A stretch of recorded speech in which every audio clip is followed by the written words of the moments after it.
Are you planning to take your master's degree pero hindi mo alam kung ano yung right program for you? Ano-ano nga ba yung pwede natin kunin na master's degree kung ikaw ay elementary education, secondary education, or kung gusto mo na maging principal or head ng isang school? As you know, I'm currently taking my master's degree in educational management, and let me give you the factors that I considered before enrolling in a master's degree. One of the most important factors that you have to consider is the verticalization. When we say verticalization, your bachelor's degree, your master's degree, at the same time your doctorate's degree should be in line with one another. For example, if you are a teacher, of course, kinakailangan ang kukuhanin yung masters ay aligned sa teaching profession. Hindi mo pa pwedeng kukuhanin yung mga MBA or Master of Business Administration because it is not aligned unless magtitake ka ng additional units.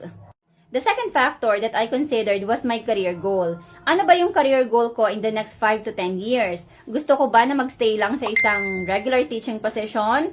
Or gusto ko ba na maging isang school head? Or principal? Or school administrator? Because there's a different MA na pwede nyong i-take kung gusto nyo na maging isang school manager. The third factor that I considered was my preparedness. Ready na ba ako financially? Ready na ba ako emotionally, mentally, and physically? Otherwise, sayang lang yung pag-i-enroll ko kung mag-i-stop din naman ako in the middle of my journey. Mind you, na kapag nag-enroll kayo ng master's degree nyo, meron lang yung specific time frame na pwede nyo siyang tapusin. Kapag hindi nyo siya natapos within the time frame, uulitin nyo na ulit yung mga units na kinuha nyo dati. Ang tawag doon is penalty. Ito yung mga example ng master's degree program na pwede nyong kuhanin kung ikaw ay BE Ed or Bachelor of Elementary Education. So, marami pa nito pero ito yung ilan sa mga pinakang importante na MA na makikita nyo sa iba't ibang schools. The first one is the Master of Education in Elementary Education. The second one is the Master of Education in Early Childhood Education. Number 3 is the Master of Education in Special Education. Ito kasing special education na to, may iba't iba pa siyang specialization. For example, ang specialization mo ay giftedness, or hearing disability, or visual disability. So, may iba't iba siya. Tingnan nyo na lang dun sa school na pag-i-enrollan nyo kung ano yung gusto nyong i-specialize. And then, the fourth one is the Master of Education in Child Study. And then, yung last one is Master of Arts in Education with specialization in Curriculum and Instruction.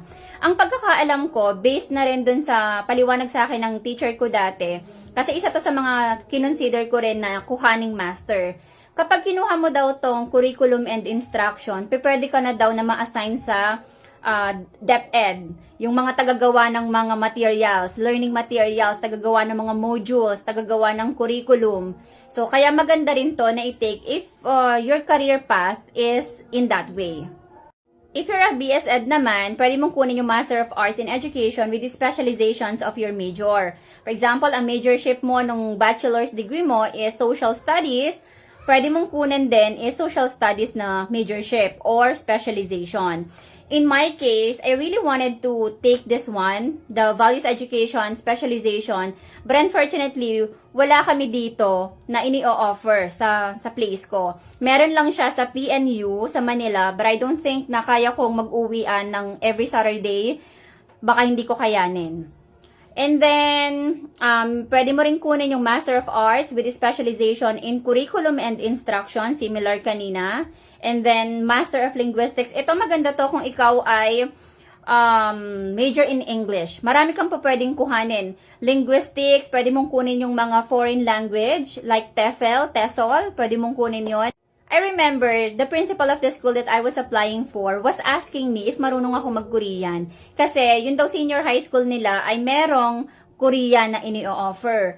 So, kung interesado kayo na aralin yung iba't ibang languages, so pwede nyo itong kuhanin. Pwede nyo rin kuhanin yung Master of Education in Educational Technology. Maganda to kasi marami kayong matututunan in terms of technological advancements and innovations when it comes to education.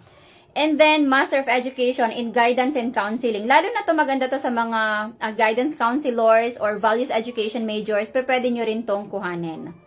Now, if your career path is you want to become a school administrator, pwede niyong kunin tong mga masters na to.